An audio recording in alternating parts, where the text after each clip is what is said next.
They called her the Invisible Woman. For 10 years, Elena sat quietly in the back of the room, enduring the insults of her billionaire husband's children. They called her a gold digger. They called her the Help. They thought that when Arthur died, she would be on the street with nothing but the clothes on her back. They were wrong. Dead wrong.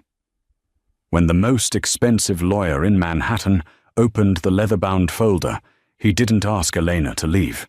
He asked the children to sit down and shut up, because the woman they ignored wasn't just the wife. She was the owner of the very chairs they were sitting on, and the secret she was about to reveal would cost them everything. The rain in Seattle didn't wash things clean. It just made the grime slicker. It was a miserable grey Tuesday when they lowered Arthur Sterling into the wet earth of the family plot at Lakeview Cemetery.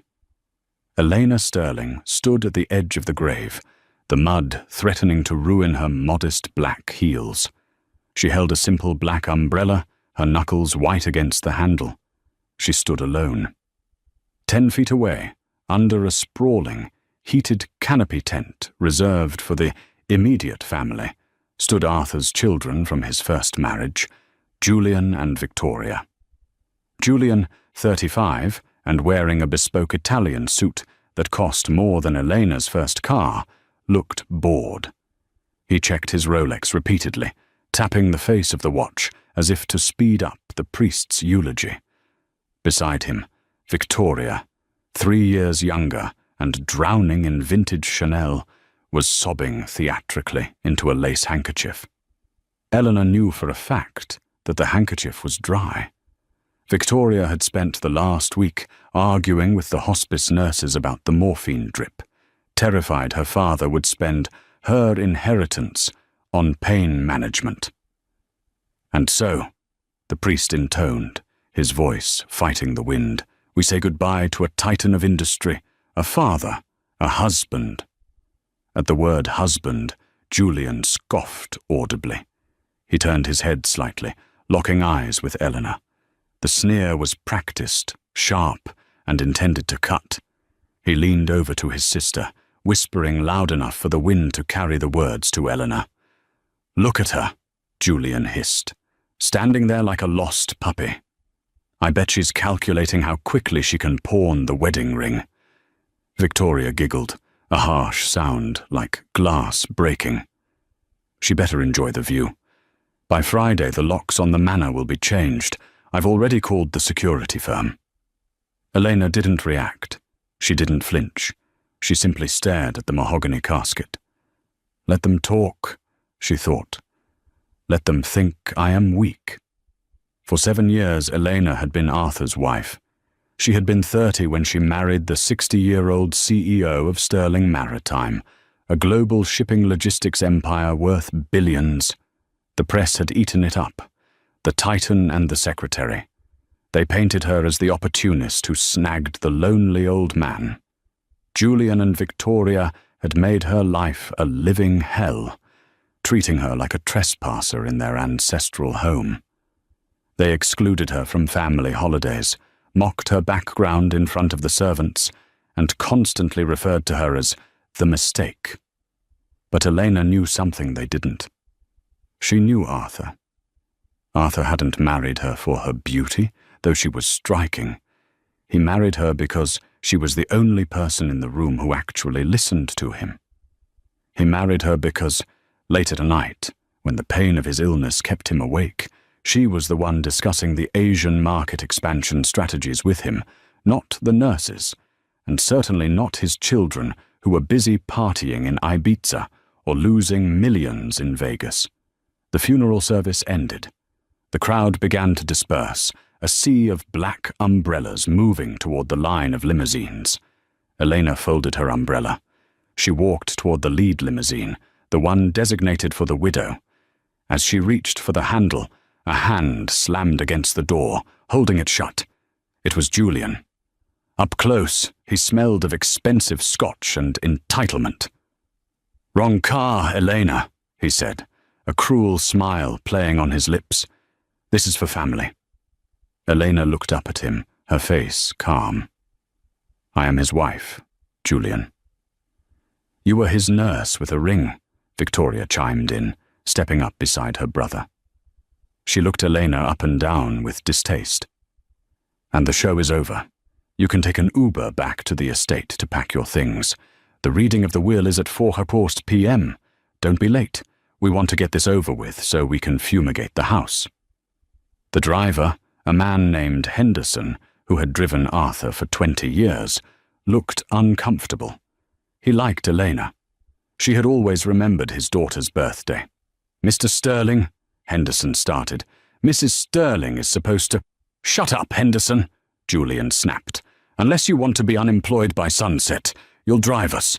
Let the gold digger walk."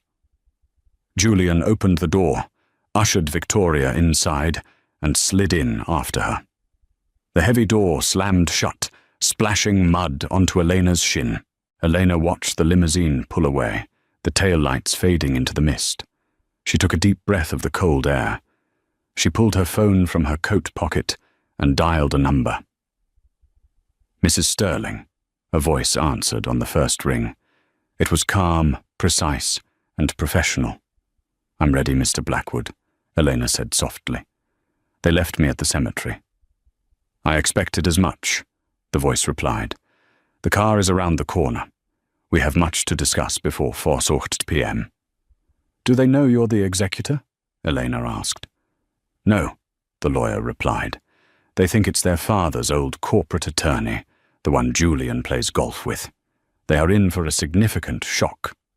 "Good," Elena said, her eyes hardening as she looked at the fresh dirt on the grave. "Let's go." The Sterling estate sat on the cliffs overlooking Puget Sound, a sprawling masterpiece of stone and glass that screamed old money. The driveway was filled with luxury cars, Porsches, Bentleys, and the Aston Martin Julian had bought himself last week on credit, anticipating his windfall. Inside, the great library was tense. The room was lined with first edition books that neither Julian nor Victoria had ever read. A fire crackled in the massive stone hearth, but it did little to warm the atmosphere. Julian sat at the head of the long mahogany table, swirling a glass of crystal-clear vodka. Victoria sat to his right, scrolling through Zillow on her iPad. "I'm thinking we list the house immediately," Victoria said, not looking up. "The market is hot. We can get at least 15 million for the property alone. I don't want to deal with the staff." "Keep the staff for a month," Julian countered, loosening his tie. "I need someone to cater the victory party this weekend. Then we fire them. Especially Henderson. He's too loyal to her." Speaking of her, Victoria glanced at the grandfather clock. It was 3:55 p.m. "Do you think she's actually going to show up? It would be smarter if she just ran." "She'll come," Julian laughed darkly. "She's probably hoping Dad left her the cat or maybe a used Toyota. She's pathetic."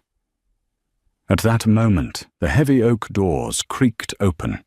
The siblings looked up, expecting to see a disheveled, rain-soaked Elena. Instead, the woman who walked in looked like she had just stepped off a runway in Milan. Elena had changed. Gone was the shapeless black dress from the funeral. She wore a tailored, sharp charcoal suit that hugged her frame with commanding precision. Her hair was pulled back into a severe, elegant bun. Her lips were painted a deep blood red. She walked into the room not with the hesitation of a grieving widow, but with the stride of a CEO entering a boardroom. Behind her walked a man neither Julian nor Victoria recognized. He was tall, silver-haired, carrying a thick briefcase and wearing a suit that made Julian's look cheap. "You're late," Julian barked, trying to regain the dominance he felt slipping away. "And who the hell is this? Where is Mr. Henderson? Where is the family attorney?" Elena ignored him. She walked to the opposite end of the table, directly facing Julian, and sat down. She didn't slump, She reigned. The silver-haired man placed his briefcase on the table with a heavy thud. He adjusted his wire-rimmed glasses and looked at the siblings with a mixture of pity and steel. "Mr. Henderson retired 3 weeks ago," the man said, his voice a deep baritone that demanded silence. "My name is Alistair Blackwood. I am a senior partner at Blackwood, Stone and Croft. I drafted Arthur Sterling's final will and testament 6 months ago." Julian went pale. "Blackwood? That's a corporate litigation firm. Dad used the family firm. You're lying." "Your father made many changes in his final months, Julian," Elena said. Her voice was steady, lacking the tremble they were used to. He realized that the people handling his affairs lacked vision. "You shut your mouth," Victoria hissed, slamming her hand on the table. "You don't speak here. You're lucky we're letting you sit inside." "Miss Sterling," Mr. Blackwood cut in sharply, "I would advise you to remain silent until the proceedings are concluded. Any outbursts can be interpreted as contesting the will, which, under Clause 14b, would result in immediate forfeiture of any potential inheritance." The room went deathly silent. Victoria's mouth snapped shut. Immediate forfeiture. The threat hung in the air like smoke. "Good," Blackwood said, opening the briefcase. He pulled out a thick document, sealed with red wax. He broke the seal with a distinct crack that echoed in the library. "Let us begin," Blackwood said. "This is the last will and testament of Arthur James Sterling, being of sound mind and body." He read through the preamble. Julian poured himself another drink, his hands shaking slightly. He didn't like this lawyer.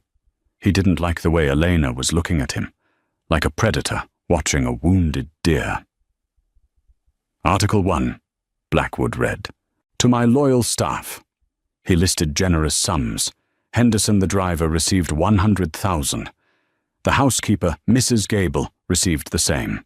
The gardener, the cook. Arthur had been generous. Julian rolled his eyes. "Great. Spending my money on the help. Can we skip to the assets, the company, the accounts?" "Patience, Mr. Sterling," Blackwood said coldly. "Article 2, Personal Effects." "To my daughter Victoria." Victoria sat up straighter, a greedy smile forming. "I leave my collection of antique jewelry, specifically the emerald collection belonging to her late mother. I also leave the vacation home in Aspen, Colorado, on the condition that it is not sold for a period of 10 years. Victoria frowned. "Wait, I can't sell it? But the upkeep is a fortune." "That is the condition," Blackwood stated. "Do you accept?" "Fine," she huffed. "Whatever. The jewelry is worth millions." "To my son, Julian." Julian leaned forward, his knuckles gripping the table. "I leave my vintage car collection, currently housed in the East Garage. I also leave the sum of $500,000. Julian blinked. He froze. The silence stretched for 10 seconds. 500,000? Julian stammered. He laughed nervously. "You missed a few zeros. Dad was worth $4 billion. 500,000 is... It's a joke. That doesn't even cover my debts." "The text is clear," Blackwood said. "Where is the rest?" Julian screamed, standing up and knocking his chair over. "The shipping company, Sterling Maritime, the stocks, the offshore accounts. Who gets the empire?" Blackwood looked up from the paper. He took off his glasses and polished them slowly. "Please sit down, Mr. Sterling. We are getting to Article 3, the residual estate and control of Sterling Maritime." Julian sat, his face red, sweat beading on his forehead. "Read it," he snarled. Blackwood looked at Eleanor. She gave him a barely perceptible nod. "Article 3, Blackwood read, his voice ringing with authority. "I, Arthur Sterling, being aware of the distinct lack of business acumen, moral character, and work ethic displayed by my children, do hereby bypass them entirely regarding the ownership of Sterling Maritime. "What?" Victoria gasped. "Regarding the controlling interest in Sterling Maritime, comprising 51% of all voting shares, and the ownership of the Sterling estate, and all liquid assets not previously mentioned."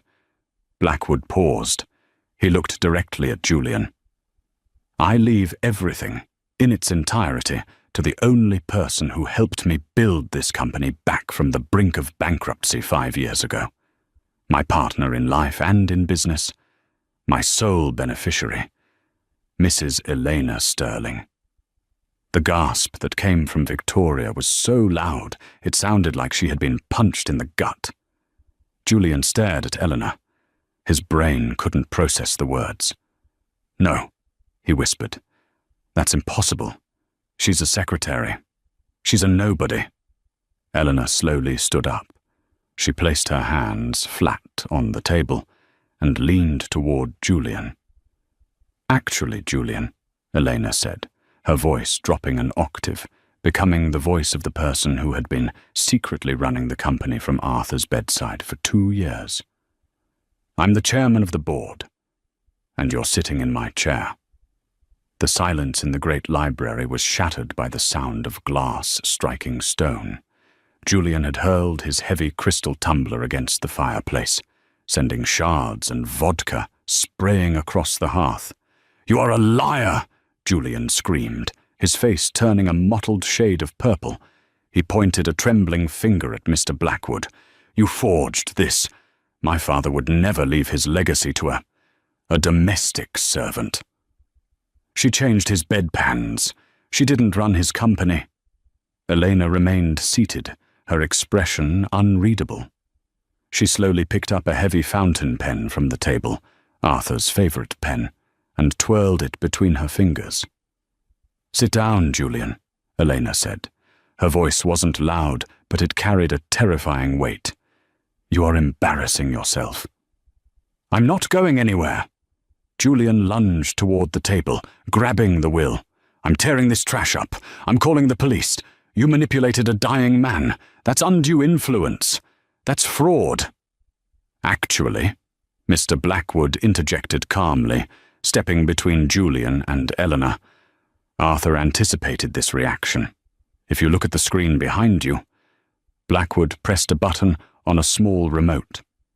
The large oil painting of Arthur Sterling that hung above the fireplace slowly slid aside, revealing a built-in flat-screen television. The screen flickered to life. It was a video recording. Arthur Sterling sat in his hospital bed, looking frail and hooked up to monitors, but his eyes were sharp. He held a newspaper dated 3 days before his death to prove the timeline. "Hello, Julian." "Hello, Victoria." The video Arthur rasped. Victoria gasped, covering her mouth. Julian froze, staring at the ghost of his father. "If you are watching this," Arthur continued, "it means you have thrown a tantrum. It means you are threatening Elena. It means you haven't changed." Arthur paused to cough, a wet, rattling sound. "I want to be clear. I am of sound mind. I am leaving everything to Elena, because she is the only one who didn't ask for it. While you two were charging vacations to the company account, Elena was reading the quarterly reports to me. While you were waiting for me to die, she was trying to keep me alive. She knows the business, Julian, better than you ever did. She is the shark I never could teach you to be." Arthur leaned into the camera, his eyes hard. "Do not fight her. If you contest this will, I have instructed Mr. Blackwood to release the red files to the IRS and the district attorney. You know what I'm talking about, Julian. The offshore gambling debts, the embezzled funds from the Hong Kong expansion. I covered for you because you are my son. But if you attack my wife, I will destroy you from the grave." The screen went black. The painting slid back into place. The room was so quiet you could hear the rain lashing against the windows. Julian looked like he was about to vomit. The red files. He slumped into his chair, defeated. He knew exactly what was in those files. Prison time. "Now," Elena said, standing up and smoothing her suit jacket. "We have business to attend to. Mr. Blackwood has the transfer papers. But first, there is the matter of your living arrangements." Victoria looked up, eyes wide with panic. "What? You can't kick us out. This is our childhood home." "It was," Elena corrected. "Now it is my house, and I don't like house guests who insult the hostess." Elena checked her watch. "It is 4:20 p.m. You have until 6:00 p.m. to remove your personal belongings. Anything left after that time will be donated to charity." 2 hours? Victoria shrieked. "That's impossible. I have an entire wardrobe. I have furniture." "Take what you can carry," Elena said coldly. "Leave the furniture. That belongs to the estate. And leave the keys to the Aston Martin, Julian. It's part of the collection now." "You can't do this," Julian whispered, his voice broken.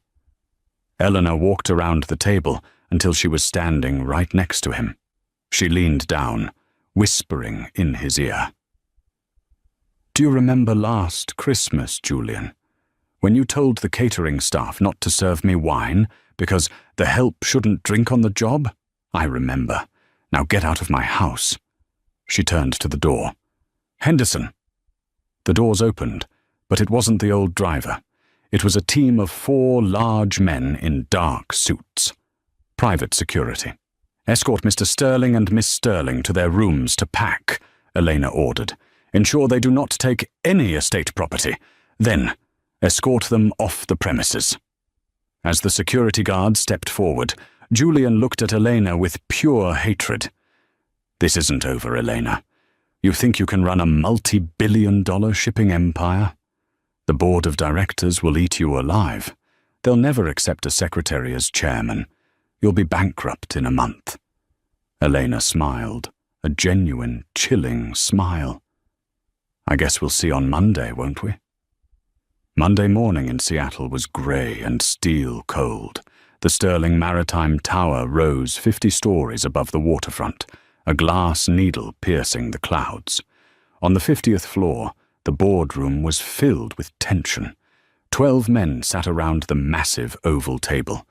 These were the old guard, men who had built their fortunes in the ruthless days of unregulated shipping. They were smoking cigars, despite the building's ban, and murmuring in low, angry tones. At the head of the table sat Marcus Thorne. He was the interim CEO, a man with a face like a bulldog and a reputation for crushing unions. He had been Julian's ally, mostly because Julian was easy to manipulate. "This is a farce," Thorne grumbled, stubbing out his cigar. "Arthur was senile. We all know it. We cannot let that woman walk in here and think she has a vote, let alone control." "She holds 51% of the voting stock, Marcus," pointed out Simon Wells, the CFO, a nervous man who was constantly wiping his glasses. "Legally, she is the company." "Stock is one thing," Thorne spat. "Power is another. We freeze her out. We vote of no confidence immediately. We bury her in litigation until she sells her shares to us for pennies on the dollar. She's a secretary, for God's sake. She probably doesn't know the difference between a TEU container and a cardboard box." The elevator doors at the end of the hall chimed. "Here she comes," Thorne sneered. "Let's make this quick. I have a lunch reservation." The double-glass doors to the boardroom didn't just open. They were pushed wide by 2 security guards. Elena walked in. She wasn't wearing the black of a widow. She was wearing a blood-red blazer over a black dress, sharp heels clicking rhythmically on the marble floor. She carried nothing but a thin tablet. She didn't look at the view of the harbour. She looked directly at Marcus Thorne. "You're in my seat, Marcus," Elena said, stopping at the head of the table. Thorne didn't move. He leaned back, crossing his arms. "Mrs. Sterling, we were just discussing the Unfortunate clerical error regarding Arthur's will. We feel it would be best if you waited in the lobby while the adults discuss how to save this company from your husband's dementia. A few of the board members chuckled. Elena didn't blink. She placed her tablet on the table. Arthur wasn't the one with dementia, Marcus, but you seem to be suffering from memory loss. Excuse me? Thorne bristled. The Panama deal, Elena said softly. The room went quiet. The chuckles died instantly. I beg your pardon? Thorne sat up straighter. 3 years ago, Elena continued, her voice projecting clearly across the room. Sterling Maritime was bidding for the exclusive rights to the new terminal in the Panama Canal. We lost the bid to a Chinese competitor. Arthur was devastated. He thought we were outbid. Elena tapped her tablet. A hologram projected onto the center of the table, a series of bank transfers and emails. But we weren't outbid, Elena explained, walking slowly around the table, making eye contact with every man there. Someone leaked our bid price to the competition 3 hours before the deadline, in exchange for a consulting fee of $2 million deposited into a shell account in the Cayman Islands. She stopped behind Marcus Thorne's chair. The account belongs to a shell company called Thorne Logistics. Thorne's face drained of color. He stood up, knocking his chair back. This is slander. I'll sue you. I have the bank records, Marcus, Elena said calmly. I found them 2 years ago, when Arthur asked me to organize his old files. I didn't tell him, because his heart was too weak to handle the betrayal of his best friend. But my heart is just fine. She looked at the security guards. Escort Mr. Thorne out of the building. His employment is terminated for cause, effective immediately. You can't do this, Thorne screamed as the guards grabbed his arms. I am the CEO. Not anymore, Elena said. Now get him out. As Thorne was dragged out, kicking and shouting threats, the silence in the room was absolute. The remaining 11 board members looked at Elena with a mixture of terror and newfound respect. Elena sat down at the head of the table. She looked at Simon Wells, the nervous CFO. Simon, she said gently, the Q3 reports showed a 4% dip in our Mediterranean routes due to fuel costs. I have a plan to reroute through North Africa to cut overhead by 6%. I've already drafted the contracts with the new suppliers. Pull them up on the screen. Simon scrambled to open his laptop, his hands shaking. Yes, Mrs. Sterling. Right away, Mrs. Sterling. Eleanor looked around the table. Gentlemen, Arthur was a visionary, but he was too soft on you. I am not Arthur. We are going to double our profits in the next fiscal year, and we are going to do it by cutting the dead weight. Any objections? No one spoke. No one dared. Good, Elena smiled. Let's get to work. 3 weeks later, Julian and Victoria were sitting in a dimly lit booth at a dive bar on the outskirts of Seattle. They looked ragged.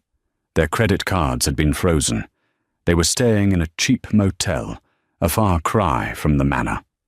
Across from them sat a man who looked like he smelled of stale cigarettes and cheap cologne. His name was Vance, a private investigator who specialized in dirt. He was greasy, unethical, and exactly what they needed. Tell me you have something, Julian said, gripping his beer. We need to bury her, Vance. She's destroying us. She cut off my allowance. She's selling the Aspen house. Vance took a slow sip of his whiskey. He reached into his jacket and pulled out a manila envelope. He slid it across the sticky table. You were right, Vance grunted. She's not who she says she is. Victoria's eyes lit up. She ripped the envelope open. Inside were grainy black and white photos, photocopies of court documents, and a mugshot. I knew it, Victoria squealed. Look at this, a mugshot. Julian grabbed the photo. It was definitely Elena, but younger, maybe 20 years old. Her hair was wild, her eyes full of fear. The name on the booking slate didn't say Elena Sterling, or even her maiden name, Elena Rostova. It said Sofia Valenti. Sofia Valenti? Julian frowned. Who the hell is Sofia Valenti? I did some digging into the NYPD archives, Vance said, leaning in. 15 years ago, Sofia Valenti was the daughter of Marco Valenti. Does the name ring a bell? Julian shook his head. Marco Valenti was the bookkeeper for the Gambino crime family in New York, Vance whispered. He turned state's witness. He was going to testify against the Don. But before the trial, his car exploded. Marco and his wife were killed instantly. And the daughter? Julian asked, his heart racing. She vanished, Vance said. The police report says she was suspected of being involved. Complicit. They thought maybe she tipped off the hitmen to save her own skin. She was arrested for obstruction of justice, but the charges didn't stick. She disappeared into the system. Witness protection, maybe? Or maybe she just ran. Vance tapped a document. She changed her name to Elena Rostova, moved to Seattle, got a job as a secretary, buried her past. Victoria was trembling with excitement. She's a mobster's daughter. She was involved in a car bombing. Oh my God, Julian, this is it. This is the end of her. If we release this to the press, Julian calculated, the stock price of Sterling Maritime will crash. The board will have to remove her. You can't have the chairman of a multi-billion-dollar company linked to organized crime and murder. Better yet, Vance grinned, showing yellow teeth. If she lied on her marriage license about her identity, the marriage might be void.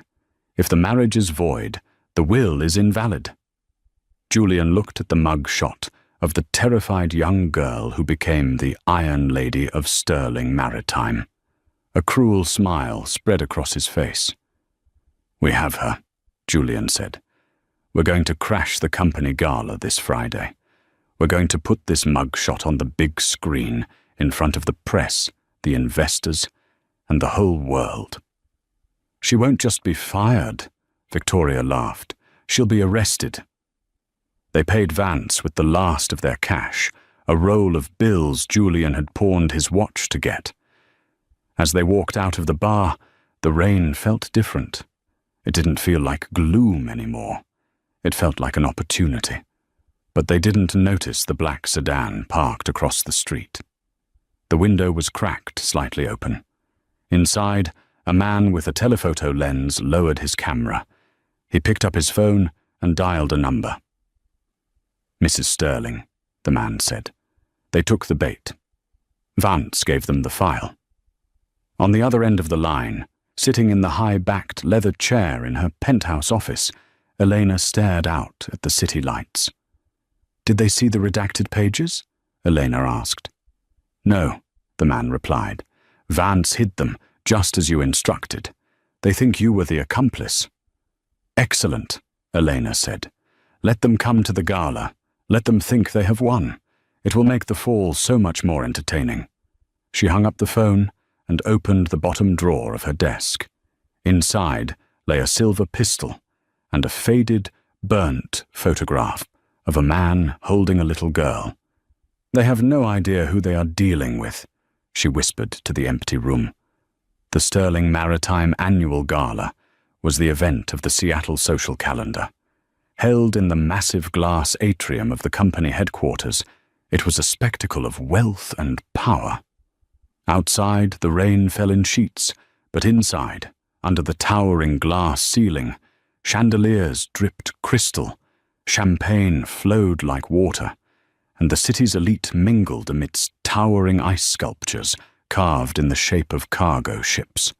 Elena moved through the crowd like a queen shark in a reef of smaller, frightened fish.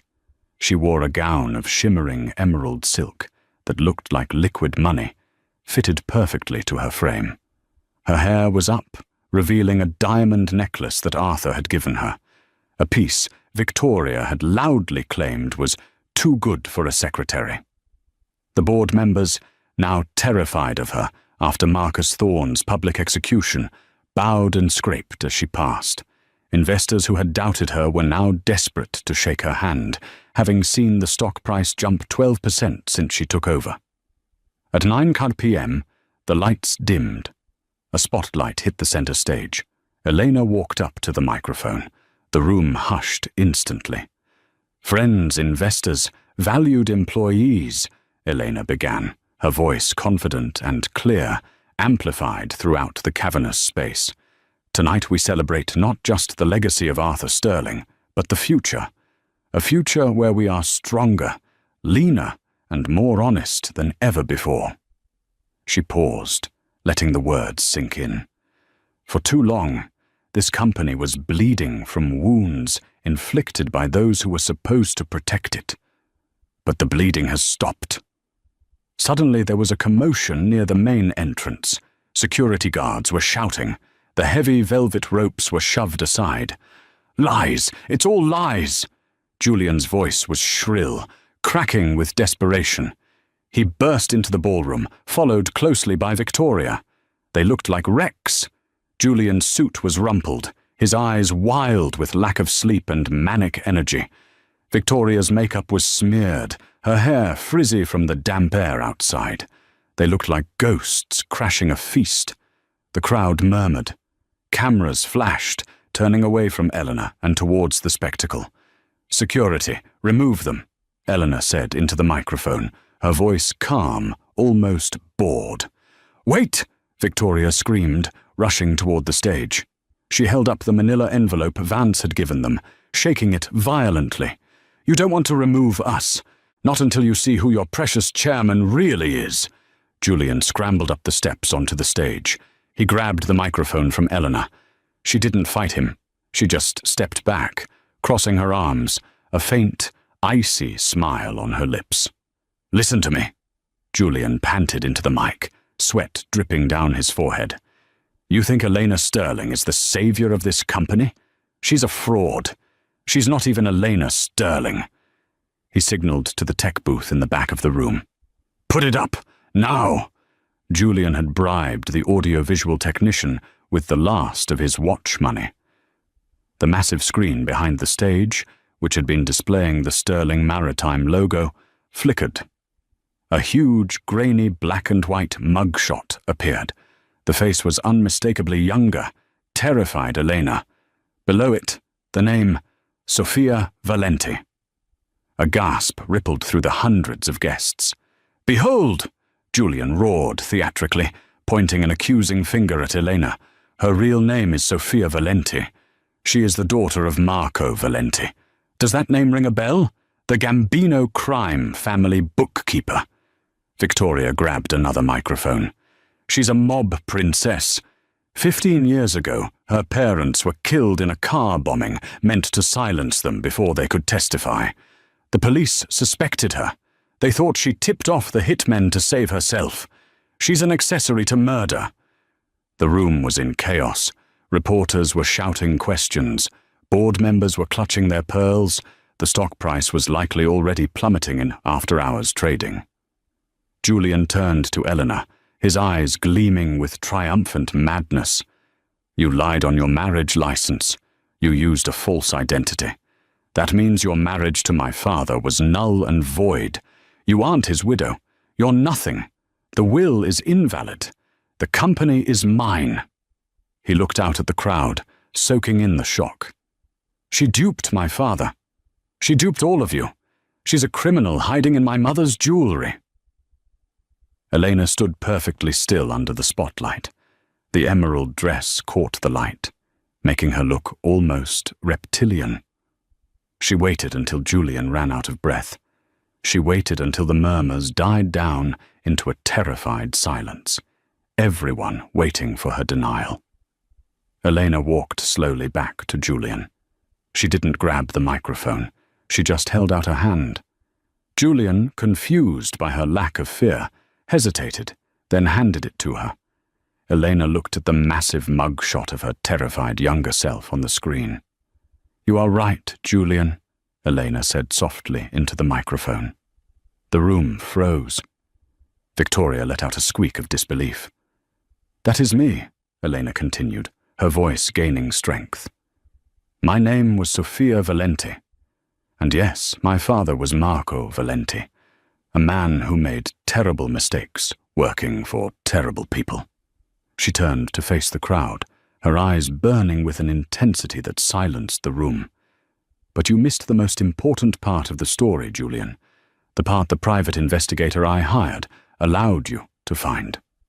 The Sterling Maritime Annual Gala was not merely a party. It was a coronation. The event took place in the crystal atrium of the company's downtown headquarters, a soaring cathedral of glass and steel that looked out over the rain-swept Seattle harbor.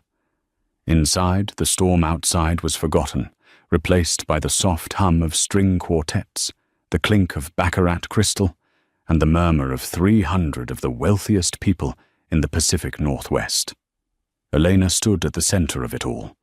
She wore a gown of deep emerald silk, structured and sharp, that moved around her like liquid armor. Around her neck hung the Star of the Sound, a diamond pendant Arthur had commissioned for their 5th anniversary. For years, Victoria had sneered at it, claiming it looked ridiculous on a secretary's neck. Tonight, it looked like it belonged to royalty. Elena held a flute of vintage champagne, but she didn't drink. Her eyes were scanning the room, sharp and predatory. She saw the board of directors, the same men who had tried to oust her 3 weeks ago, now fawning over her near the ice sculpture. She saw the bankers who had frozen the company's credit lines, now desperate to buy her a drink. "You look like a woman who has already won the war," a deep voice rumbled beside her. It was Alistair Blackwood. The lawyer stood, holding a sparkling water, his silver eyes twinkling with rare amusement. "The war isn't over, Alistair," Elena replied, her voice low so the nearby senator wouldn't hear. "The rats are cornered. That is when they bite the hardest." "Do you think they will come?" Blackwood asked. "I know they will," Elena said, her gaze drifting toward the heavy bronze doors at the far end of the atrium. "Desperation makes people stupid, and Julian has been stupid his entire life." As if on cue, the lights in the massive hall dimmed. The chatter died down. A spotlight cut through the darkness, illuminating the center stage. Elena handed her glass to a passing waiter and ascended the stairs.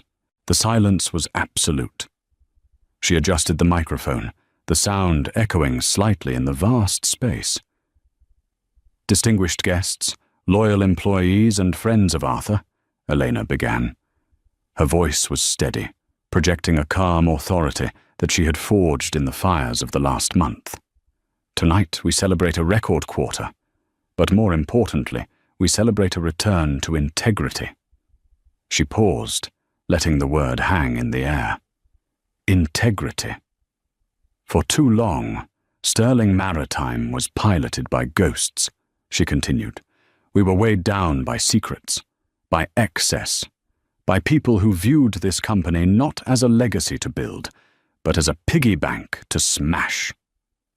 Suddenly, a loud boom echoed from the back of the hall. It wasn't thunder, it was the sound of the heavy bronze doors being thrown open with violent force. A collective gasp ripped through the room. Heads turned. The string quartet stopped playing abruptly, a cello screeching as the bow slipped. Standing in the doorway, framed by the pouring rain and the flashing lightning outside, were Julian and Victoria Sterling. They looked like wraiths. Julian, once the picture of GQ elegance, was unraveled. His expensive suit was soaked through, his tie undone, his hair plastered to his forehead. His eyes were wide, manic, rimmed with red. Beside him, Victoria was shivering, her mascara running in dark streaks down her face, clutching a sodden manila envelope to her chest like a lifeline. Security guards moved to intercept them, but Julian shoved past them with the hysterical strength of a man with nothing left to lose. "Don't touch me!" Julian screamed, his voice cracking. "You work for me. You all work for me."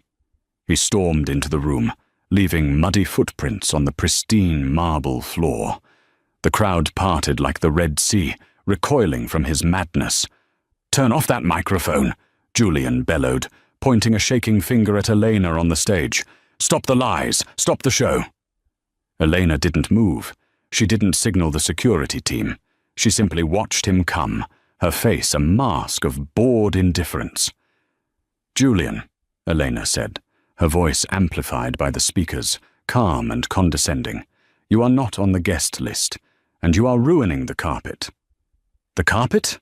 Julian laughed, a high-pitched, jagged sound that made the guests uncomfortable. "You care about the carpet? You're about to lose everything, Elena. Or should I say, Sophia?" The name landed like a grenade. Victoria scrambled up the stairs, tripping on her wet hem, and grabbed the secondary microphone. She looked out at the crowd, her eyes gleaming with malicious triumph. "She's a fraud!" Victoria shrieked. "She's not Elena Sterling. She's not Elena Rostova. She is a criminal, a murderer." The room erupted into murmurs. Phones were raised, recording the spectacle. This was the scandal of the decade, unfolding live. Julian reached the tech booth at the side of the stage. He shoved the terrified technician aside and jammed a USB drive into the console. "Look!" Julian roared, gesturing to the massive 40-foot projection screen behind Elena. "Look at your queen!" The screen, which had been displaying the company logo, flickered and changed. A colossal image appeared. It was grainy, black and white, and undeniably real. It was a mugshot. The woman in the photo was younger, barely 20, with wild hair and eyes filled with terror, holding a slate with a booking number. Beneath the face was the name, Sophia Valenti. The gasp from the audience was deafening. The board members looked at each other in panic. A murmur of, "Is that her?" and "Oh my God," rippled through the room. "Behold!" Julian screamed, pacing the stage like a revivalist preacher. "Sophia Valenti, the daughter of Marco Valenti. Does that name sound familiar to anyone who reads the crime blotters?" He turned to the crowd, soaking in their shock. Marco Valenti was the accountant for the Gambino crime family. He washed blood money for the mob. And his daughter? She was his accomplice. Victoria jumped in, her voice trembling with excitement. 15 years ago, Marco Valenti and his wife were killed in a car bombing in New York. The police suspected her. They believed she tipped off the hitmen to save her own skin. She sold out her own parents to the mob. "She's a monster!"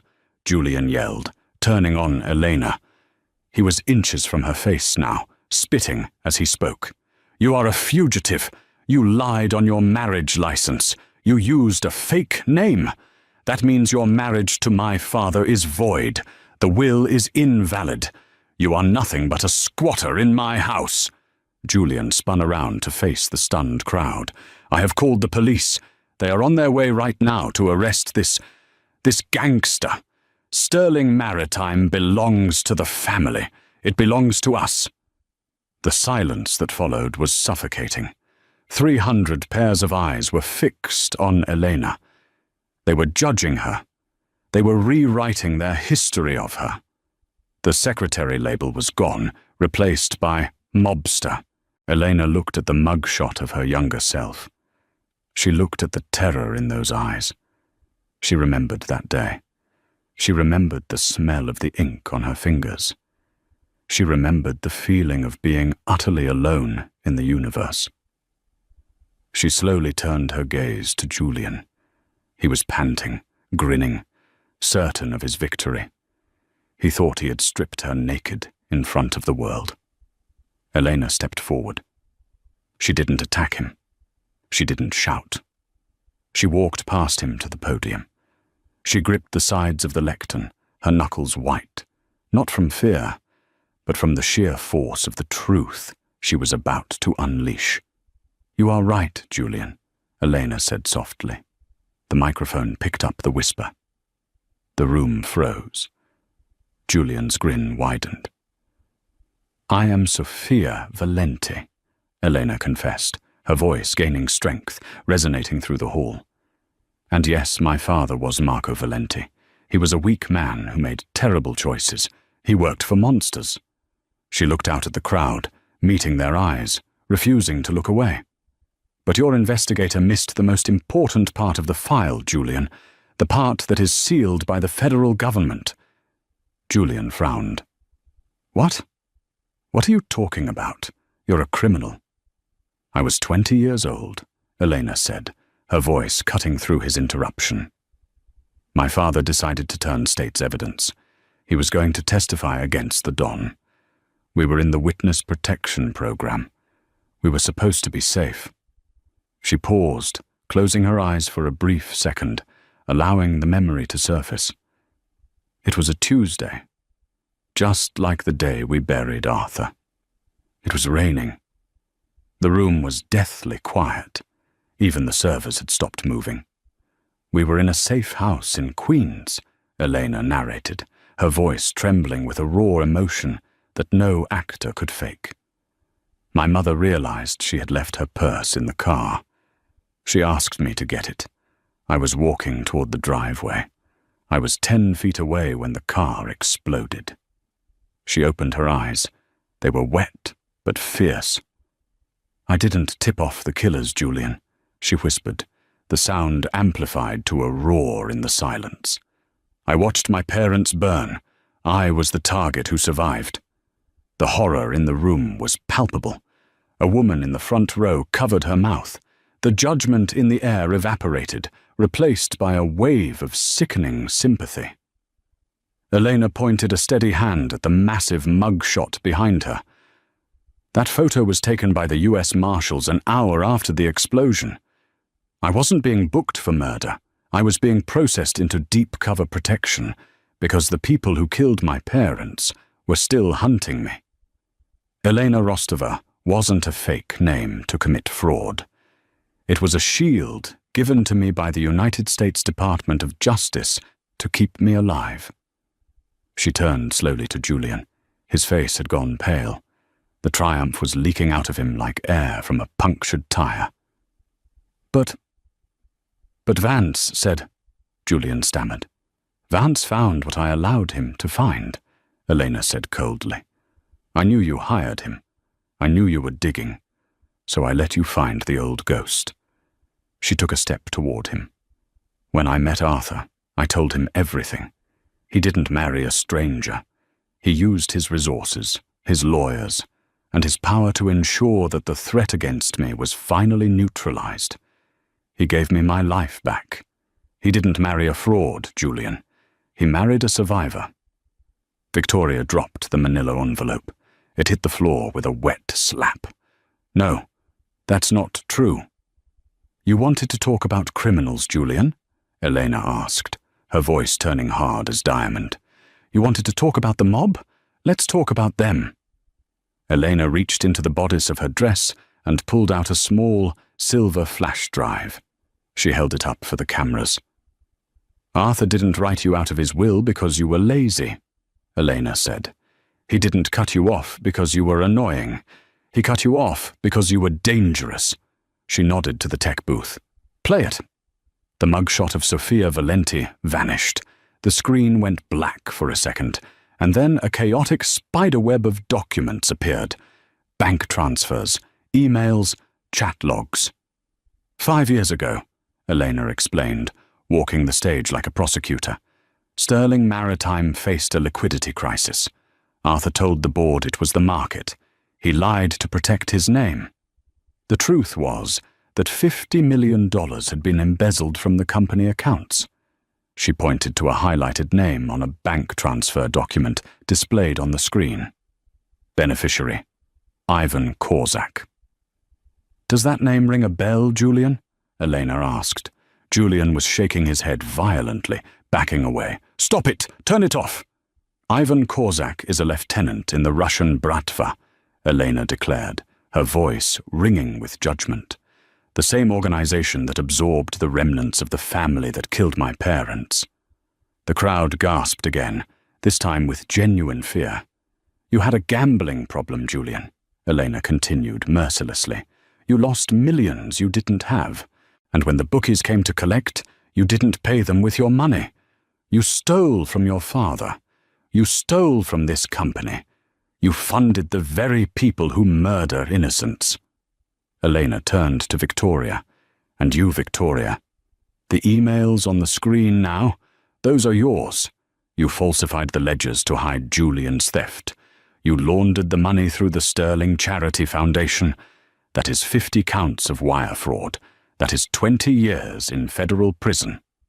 Victoria's knees gave out. She collapsed onto the stage, sobbing into her hands. Julian looked around wildly. He looked at the board members who were staring at him with pure hatred. He looked at the investors. He looked at the exits. But the exits were blocked. The doors opened again. But it wasn't the police Julian had called. It was the FBI. A dozen agents in windbreakers marked "Federal Agent" marched into the room, shaking the rain from their jackets. They weren't looking at Elena. Julian Sterling, Victoria Sterling, the lead agent shouted. You are under arrest for embezzlement, money laundering, and conspiracy to commit fraud. Julian stumbled back, bumping into the podium. He looked at Elena one last time. He looked for a shred of mercy in her eyes. He found none. You tried to destroy me with my past, Elena said to him, her voice low, just for him. But you forgot one thing, Julian. I grew up in a war zone. You grew up in a country club. You never stood a chance. The agents swarmed the stage.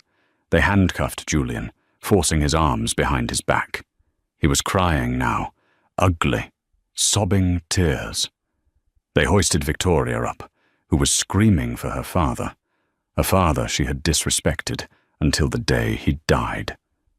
As they were dragged out of the crystal atrium, the flashbulbs went off like strobe lights, capturing their ruin for the morning papers. Elena stood alone on the stage. The screen behind her went dark. The silence in the room was heavy, but it wasn't tense anymore. It was reverent. She smoothed the front of her emerald dress. She took a deep breath, exhaling the ghost of Sophia Valenti, exhaling the fear she had carried for 15 years. She walked back to the microphone. I apologize for the interruption, Elena said, her voice composing itself back into the cool, elegant tone of the chairman. As I was saying, we are clearing out the rot. We are building a future based on truth. She picked up her champagne glass from the podium where she had left it. She raised it high.